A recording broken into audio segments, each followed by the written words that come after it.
इंकलाब शब्द सुनते ही भगत सिंह की तस्वीर सामने आती है। भगत सिंह भारतीय इतिहास के ऐसे चरित्र नायक हैं जिनके बारे में हर कोई यह मानता है कि वह उनके बारे में काफी कुछ जानता है, जबकि सच्चाई यह है, वास्तविकता यह है कि इनके बारे में लोगों में काफी कम जानकारी।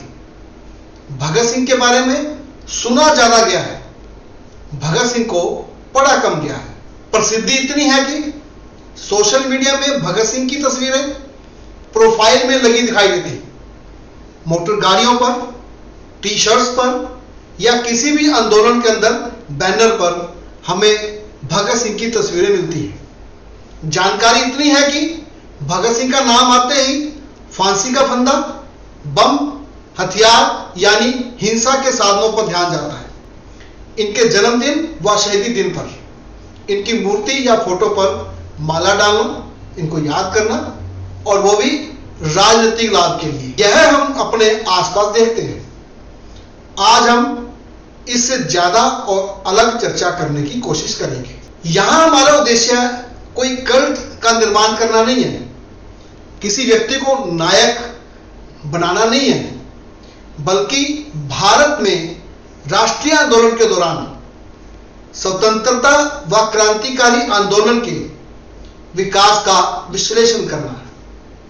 हम इस वीडियो में यह समझने की कोशिश करेंगे कि भगत सिंह ने क्रांतिकारी आंदोलन और भारत के स्वतंत्रता संग्राम में क्या भूमिका निभाई, क्या योगदान दिया।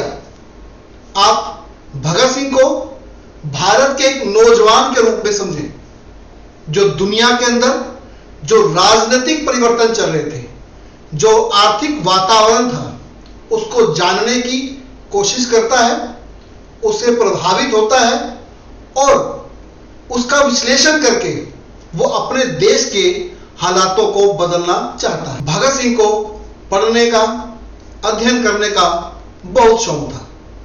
उसके पास हमेशा कोई ना कोई किताब रहती थी। अपने अंतिम समय में भी वो एक किताब को पढ़ रहा था, जबकि आमतौर पर हम लोग क्या करते हैं, परीक्षा खत्म होते ही हम पढ़ना बंद कर देते हैं। अब ये जो चीज है, अध्ययन करना, पढ़ने की आदत रखना, यह भगत सिंह की वर्तमान समय में प्रासंगिकता है। हर समय में यह रहेगा। भगत सिंह से अगर हम कुछ सीख सकते हैं, हमें सीखना भी चाहिए, वो है अध्ययन करते हुए अपने समय का विश्लेषण करना और इतिहास की मंजिल को समझना, अपनी समझदारी विकसित करना और अपने लक्ष्य को निर्धारित करना। अब भगत सिंह के लिए जो विश्लेषण है, अध्ययन है, उसका जो उद्देश्य था वो जनता में जागृति लाना था, जनता की समस्याओं को हल करना था, लोगों की समस्याओं का हल ढूंढना था। भगत सिंह को क्रांति का या इंकलाब का पर्याय इसीलिए माना जाता है, उन्होंने इतिहास की मंजिल को समझा, बलिदान की जरूरत को पहचाना और सोच समझकर योजना बनाकर अपने प्राण दांव पर लगाए। वो एक सोच थी, एक ख्वाब था, एक लड़ाई थी, एक संघर्ष था, और उस सोच के लिए, उस ख्वाब के लिए वो अपनी जान भी कुर्बान करने के लिए तैयार थे। कई बार आतंकवादी और दूसरे जो चरमपंथी संगठन वो भगत सिंह को हिंसा का समर्थक बताकर अपनी हिंसक गतिविधियों को सही ठहराने की कोशिश करते हैं।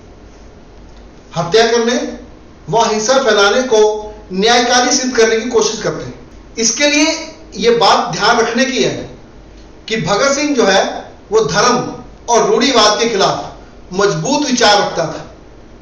धर्म की राजनीति के खिलाफ जो धार है उसको तेज करना उसका उद्देश्य था।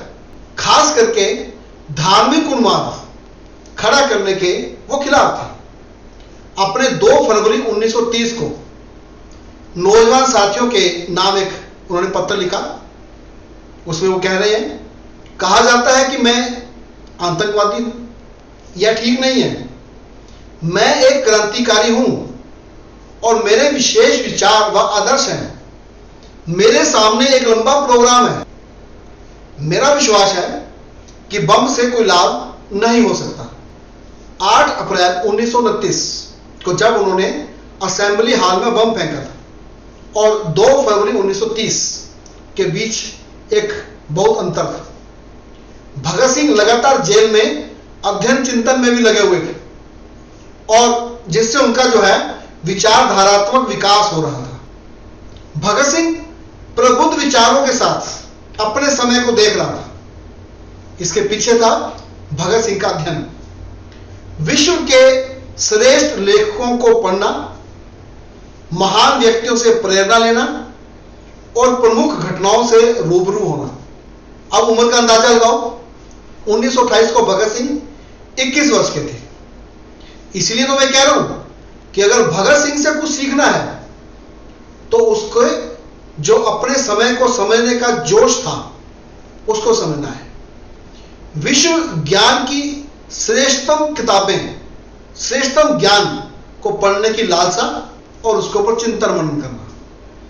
इतिहासकार अंदाजा लगाते हैं कि जेल जाने से पहले भगत सिंह 250 से ज्यादा किताबें पढ़ चुके थे और जेल में उन्होंने 300 से ज्यादा किताबें पढ़ी।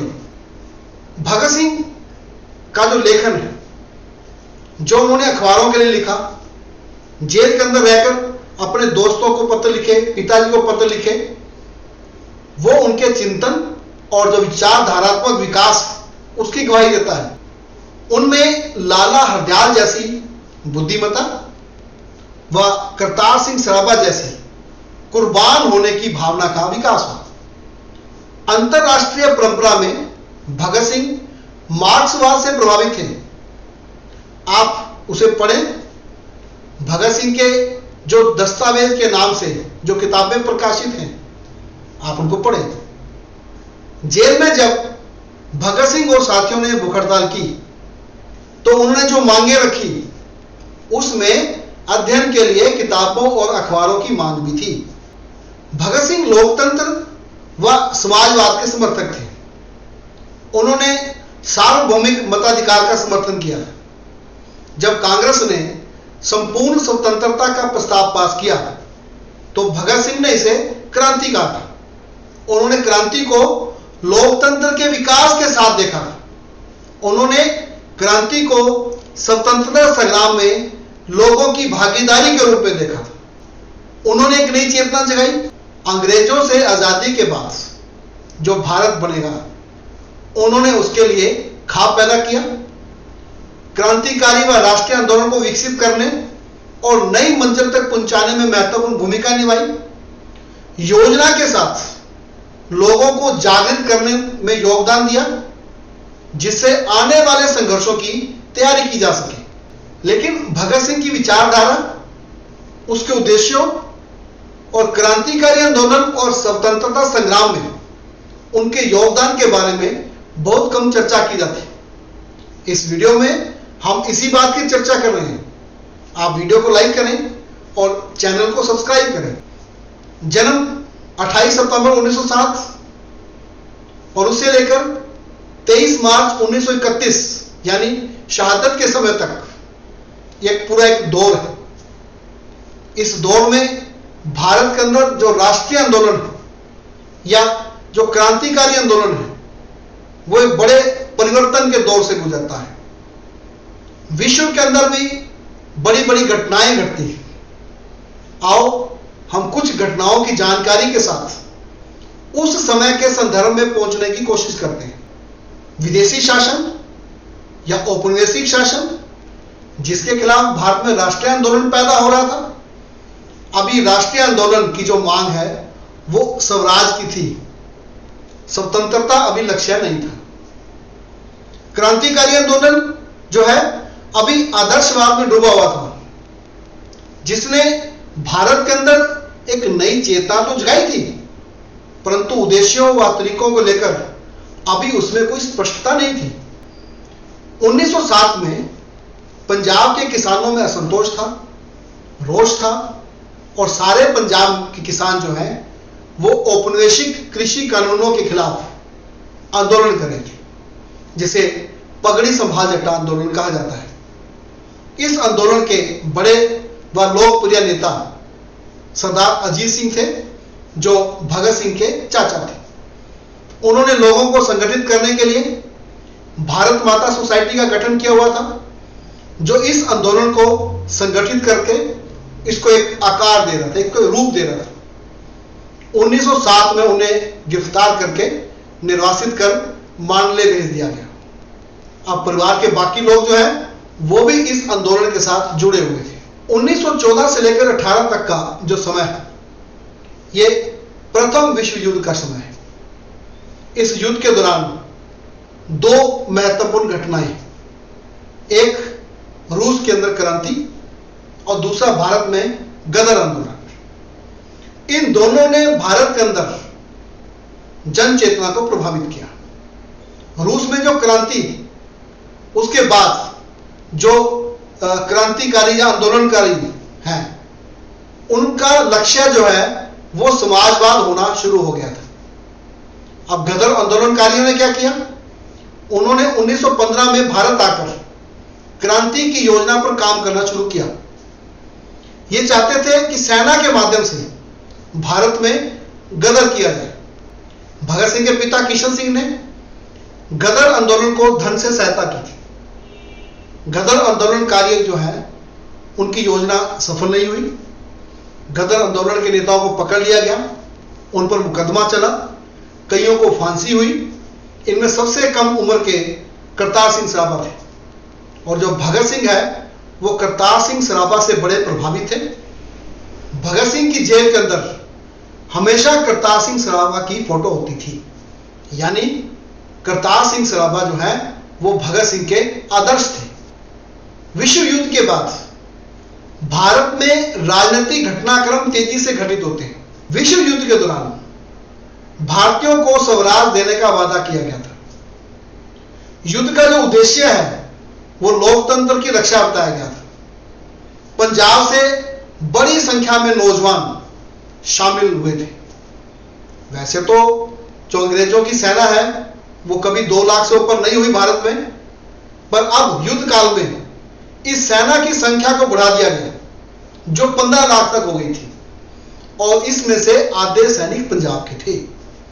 दूर दूर के स्थानों पर जो है ये सेना युद्ध करने के लिए गई। बड़ी संख्या में भारतीय जो नौजवान थे घायल हुए, युद्ध में मारे गए थे। अब युद्ध खत्म हो गया था।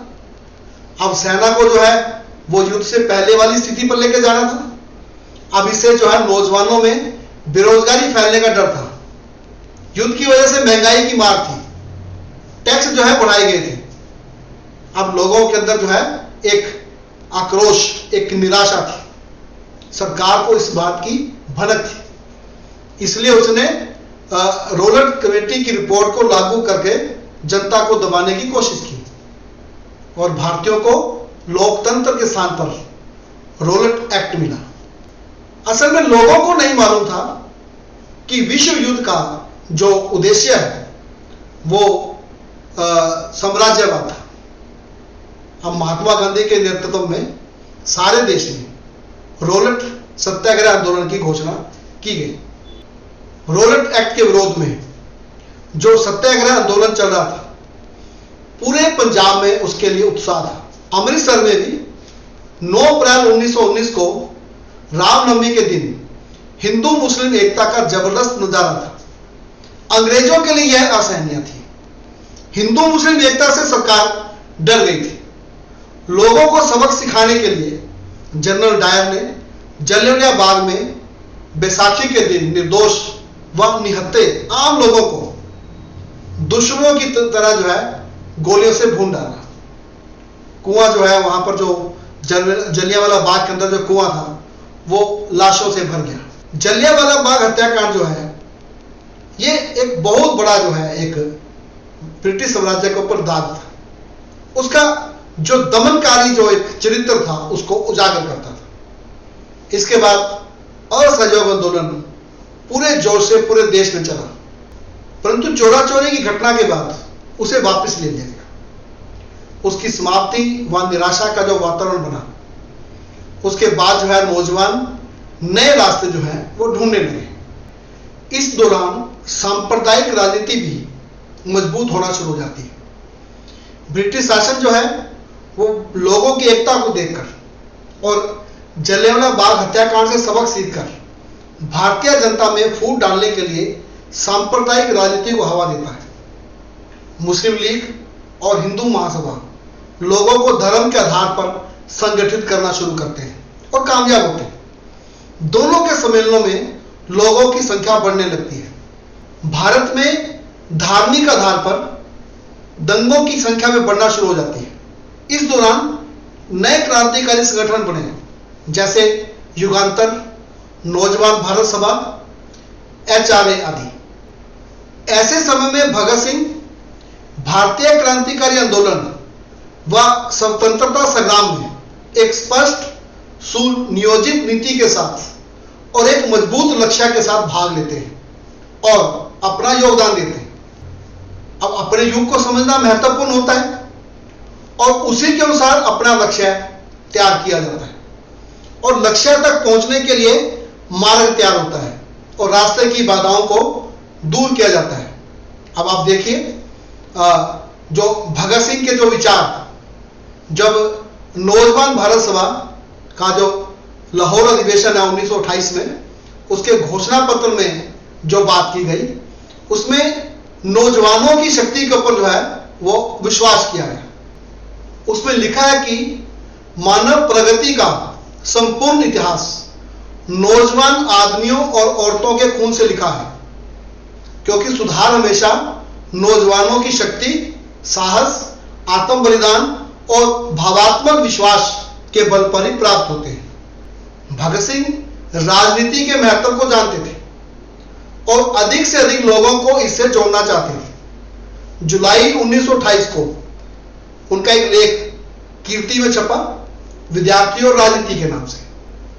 उसमें जो है वो विद्यार्थियों को राजनीति में भाग लेने के लिए प्रेरित करते हैं, उसका उद्देश्य बताते हैं। वे लिखते हैं कि हम यह मानते हैं कि विद्यार्थियों का मुख्य काम पढ़ाई करना है, उन्हें अपना पूरा ध्यान उस ओर लगा देना चाहिए, लेकिन क्या देश की परिस्थितियों का ज्ञान और उनमें सुधार के उपाय सोचने की योग्यता पैदा करना उस शिक्षा में शामिल नहीं? यदि नहीं तो हम उस शिक्षा को निकम्मी समझते हैं जो सिर्फ क्लर्की करने के लिए ही हासिल की जाती है। ऐसी शिक्षा की जरूरत ही क्या है? ऐसी शिक्षा की जरूरत ही क्या है? वे पढ़ें, जरूर पढ़ें, साथ ही राजनीति का ज्ञान हासिल करें और जब जरूरत हो मैदान में कूद पड़ें और अपने जीवन को इसी काम में लगा दें, अपने प्राणों का इसी में उत्सर्ग करें, वरना बचने का कोई उपाय नजर नहीं आता।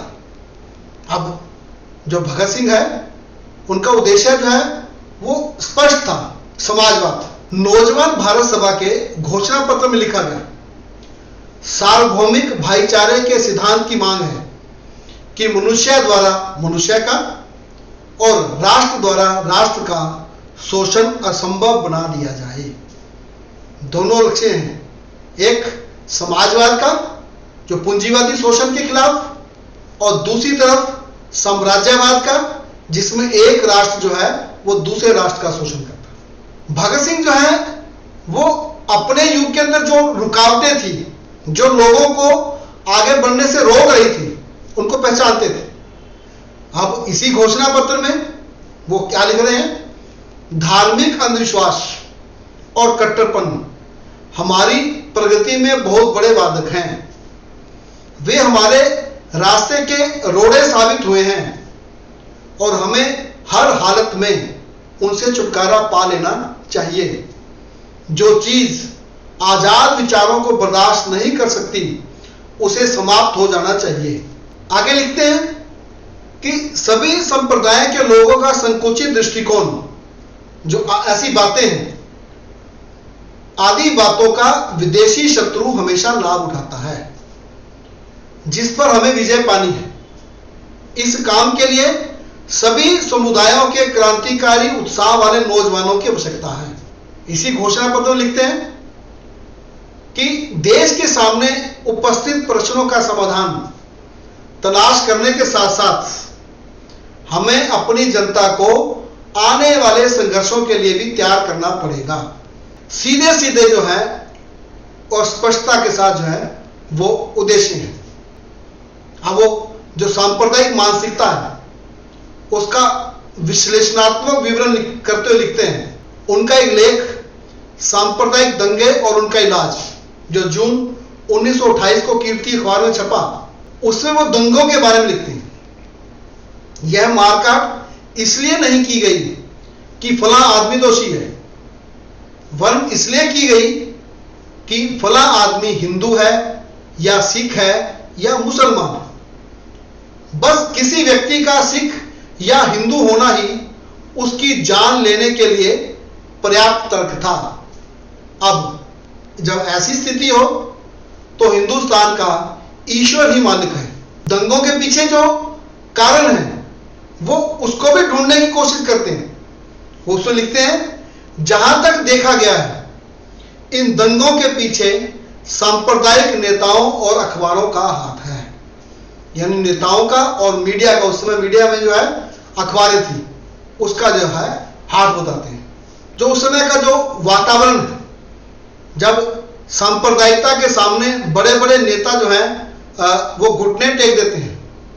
यहां पर उनका इशारा जो है वो लाला लाजपत राय की तरफ था।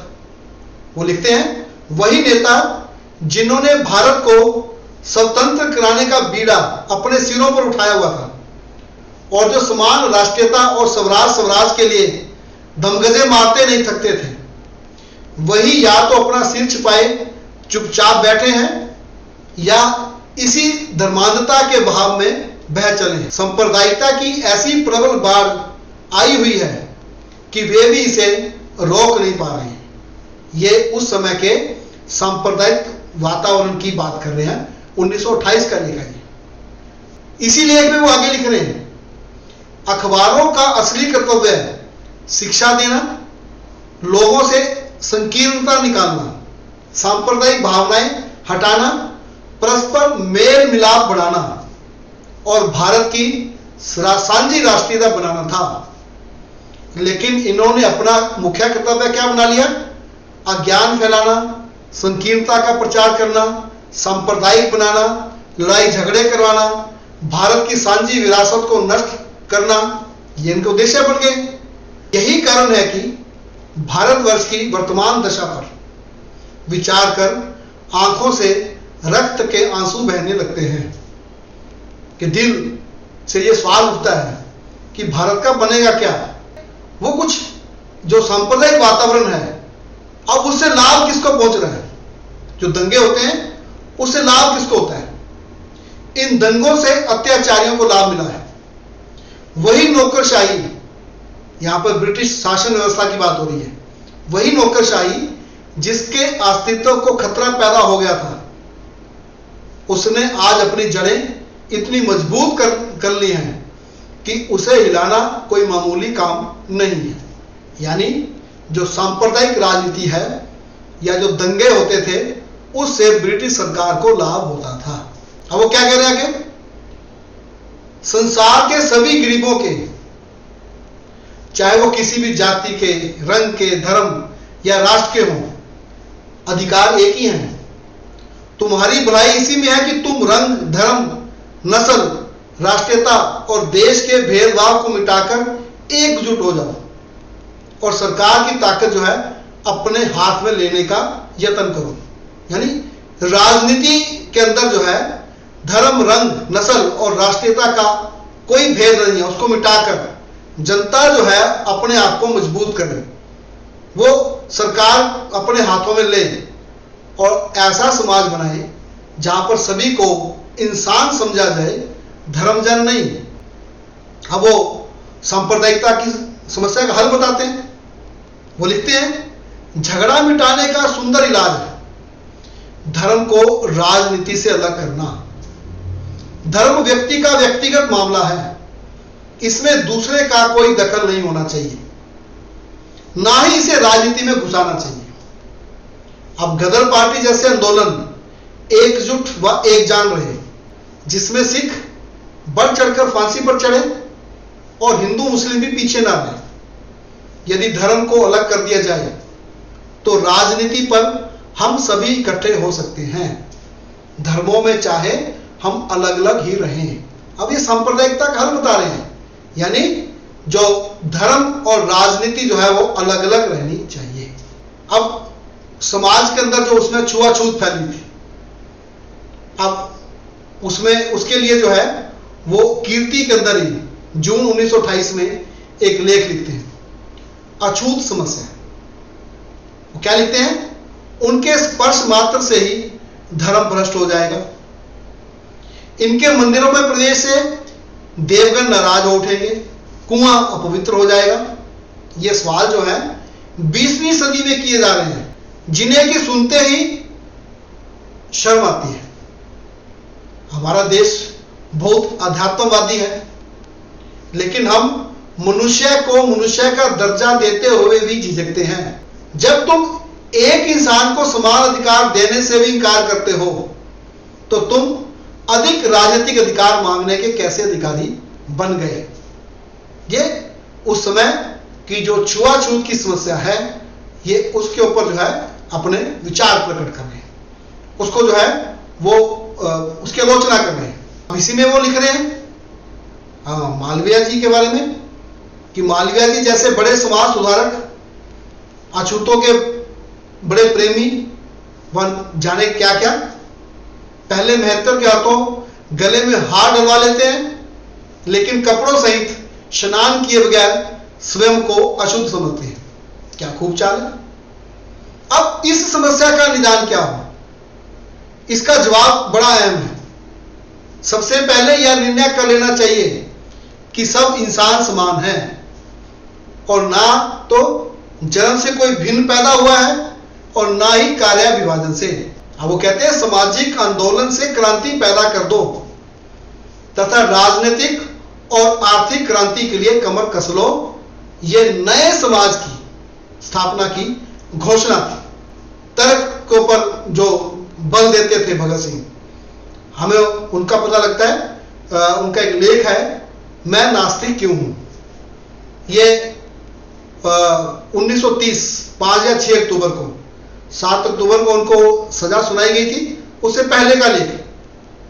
अब इसमें क्या कह रहे हैं? प्रत्येक मनुष्य को जो विकास के लिए खड़ा है, रूढ़िगत विश्वासों के हर पहलू की आलोचना और उन पर अविश्वास करना होगा, उनको चुनौती देनी होगी। प्रत्येक प्रचलित मत की हर बात को हर कोने से तर्क की कसौटी पर कसना होगा। यदि काफी तर्क के बाद भी वह किसी सिद्धांत व दर्शन के प्रति प्रेरित होता है, तो उसके विश्वास का स्वागत है। उसका तर्क असत्य, भ्रमित या छलावा या कभी कभी मिथ्या हो सकता है, लेकिन उसको सुधारा जा सकता है, क्योंकि विवेक उसके जीवन का दिशा सूचक है। पर निरा विश्वास, अंधविश्वास जो है वो खतरनाक है। यह मस्तिष्क को मूढ़ और मनुष्य को प्रतिक्रियावादी बना देता है। जो मनुष्य अपने को यथार्थवादी होने का दावा करते हैं, उसे समस्त प्राचीन विश्वासों को चुनौती देनी होगी। हर विश्वास को और हर चीज को जो है आप तर्क की कसौटी पर, विवेक की कसौटी पर जो है उसको उतारो और स्वीकार करो। अब इन विचारों के साथ जो भगत सिंह है वो भारत में क्रांतिकारियों से संबंध विकसित करते हैं। वो कानपुर में हजरत मोहानी से मुलाकात करते हैं। अब ये हजरत मोहानी जी हैं, इन्होंने इंकलाब जिंदाबाद का नारा लगाया था।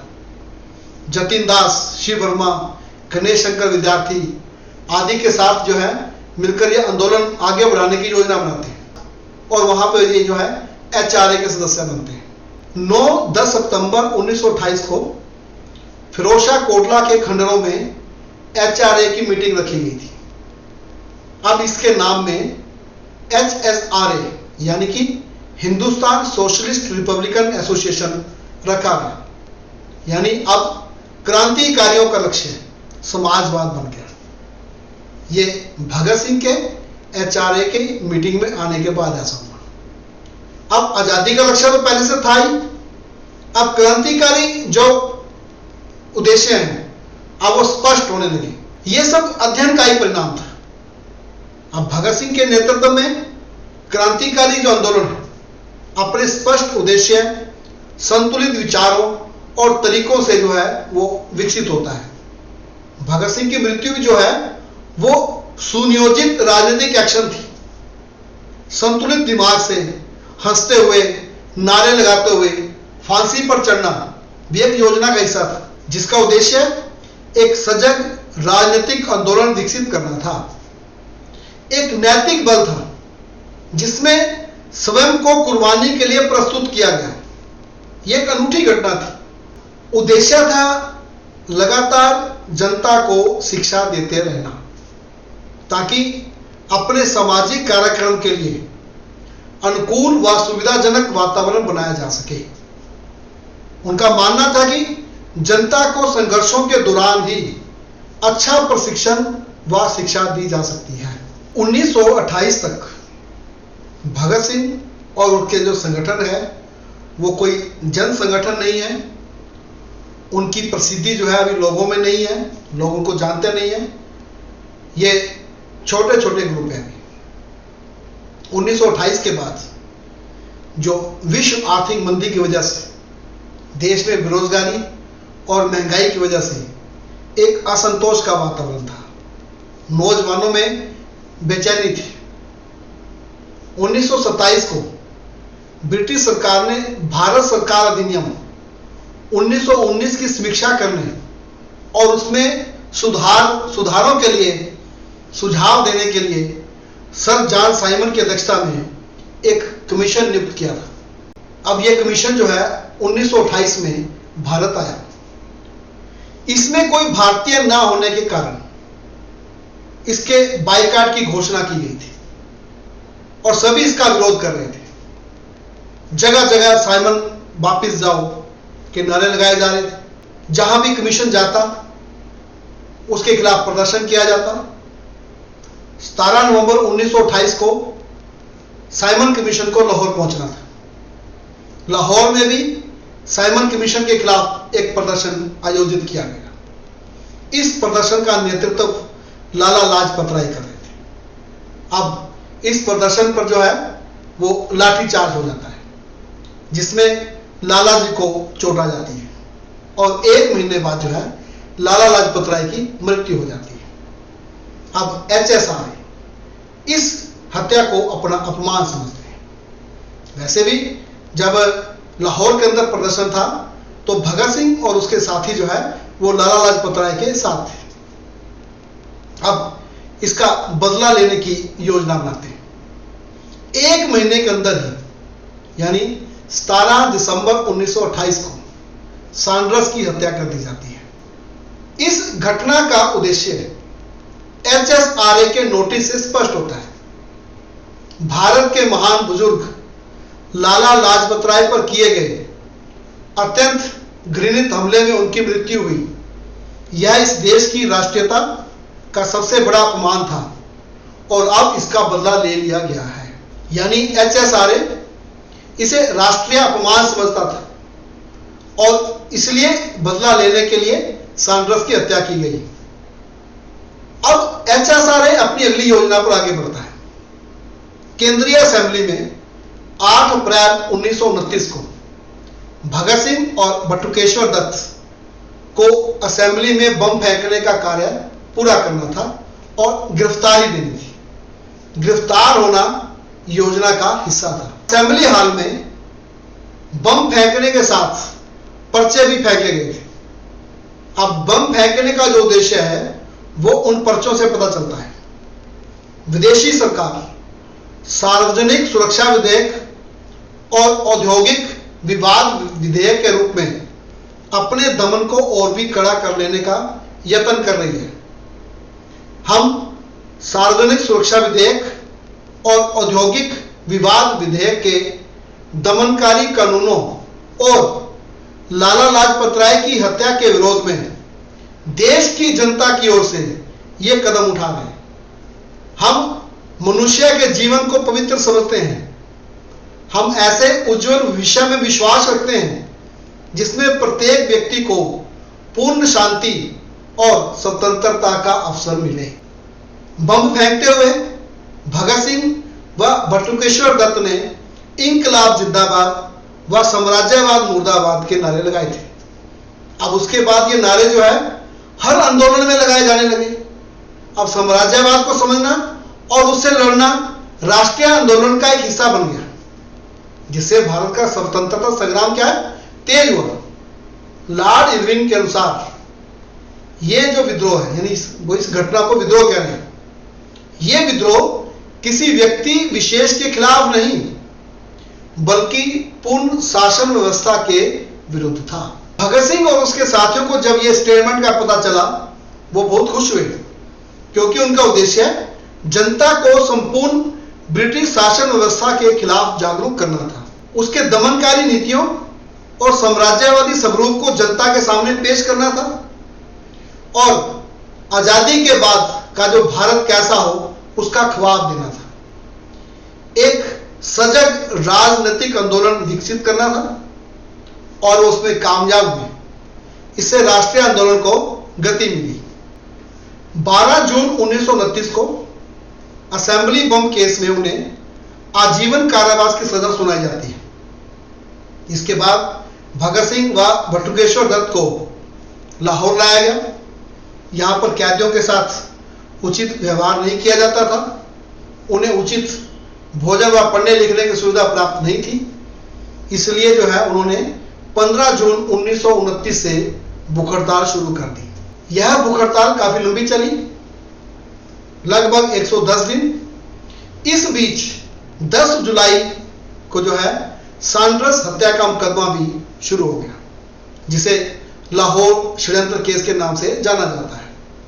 अब भूख हड़ताल के कारण सारे भारत में क्रांतिकारियों की प्रसिद्धि फैल गई। जवाहरलाल नेहरू जेल में क्रांतिकारियों से मिलने आए और उन्होंने जो बंगाल का एक क्रांतिकारी जतिन दास, उसके बारे में अखबारों में बयान भी दिया, अखबारों से छापा। 63 दिन की भूख हड़ताल के बाद बंगाल का वो क्रांतिकारी जतिन दास, उसकी हालत बिगड़ गई और 13 सितंबर 1929 को उसकी मृत्यु हो गई। अब ये बड़ा एक भावनात्मक जो है एक परिवर्तन आया। कैदियों ने दास के सम्मान में उसके शव को जो है फूलों से ढक दिया। वे शहीद को जो है जेल के गेट तक छोड़ने आए। जेल के गेट से लेकर लाहौर के रेलवे स्टेशन तक 50,000 से ज्यादा लोग जो है उसकी शव यात्रा में शामिल हुए। दुर्गा भाभी जो है ट्रेन से शव लेकर लाहौर एक्सप्रेस से कलकत्ता के लिए चली। रास्ते में जिस भी स्टेशन पर यह ट्रेन रुकी, लोगों की भीड़ शहीद को श्रद्धांजलि देने के लिए उमड़ पड़ती। इंकलाब जिंदाबाद और आजादी के नारों से आसमान गूंज जाता। कलकत्ता में बंद रखा गया। कलकत्ता में शव यात्रा 2 मील लंबी थी और इसमें 6 लाख से ज्यादा लोग शामिल थे। यही तो योजना थी क्रांतिकारियों की, जनता को जागृत करने की। ब्रिटिश शासन के खिलाफ अपने उद्देश्यों व विचारधारा की स्पष्टता के कारण इन्हें अपने देशवासियों का प्यार व आदर मिला, जो आज तक कायम है। 4 अक्टूबर 1929 को कांग्रेस के नेताओं के आग्रह पर भगत सिंह और उसके साथियों ने भूख हड़ताल तोड़ी। अब तक इनकी प्रसिद्धि जो है पूरे देश में फैल गई थी। कोर्ट को मंच के रूप में प्रयोग करना, जिससे अखबारों में इनको स्थान मिला और जिससे आम लोगों और राष्ट्रीय नेताओं का ध्यान भी इन्होंने अपनी ओर खींचा। अदालत में पेशी के दौरान ये लोग इंकलाब जिंदाबाद, साम्राज्यवाद का नाश हो, दुनिया भर के मजदूरों एक हो जाओ आदि नारे लगाते थे। इसका समाज में प्रचार हुआ। 24 जनवरी 1930 को सभी क्रांतिकारियों ने रूसी क्रांति के नेता लेनिन की याद में लेनिन दिवस मनाया और अदालत में जो है लाल रुमाल बांधकर अदालत आए। 7 अक्टूबर 1930 को मुकदमे का फैसला सुनाया गया। 3 को फांसी, 7 को आजीवन काला पानी और 2 को उम्र कैद। भगत सिंह जो है अब क्रांति का पर्याय बन चुका था। 17 फरवरी को सारे देश में भगत सिंह दिवस मनाया गया। सुभाष चंद्र बोस ने कहा, भगत सिंह जिंदाबाद, और इंकलाब जिंदाबाद दोनों का एक ही अर्थ है। 23 मार्च 1931 को तीनों को फांसी की सजा दे दी गई। देश के सभी समाचार पत्रों ने इसे प्रकाशित किया। अनेक स्थानों पर प्रदर्शन व सभाएं हुई। कांग्रेस के कराची सम्मेलन में क्रांतिकारियों की कुर्बानी व बहादुरी की प्रशंसा करते हुए प्रस्ताव पास हुआ। अब तक भारत का स्वतंत्रता संग्राम नई ऊंचाई पर पहुंच चुका था। जनता में राष्ट्रीय चेतना ने और गहरा स्थान प्राप्त कर लिया था। इस प्रकार हम देखते हैं कि एक नौजवान इतिहास में अपने स्थान को समझकर अपनी भूमिका का चयन करता है और इतिहास में अपना स्थान प्राप्त करता है। वीडियो आपको कैसी लगी आप कमेंट बॉक्स में जरूर लिखिए। वीडियो को लाइक करें, चैनल को सब्सक्राइब करें। धन्यवाद।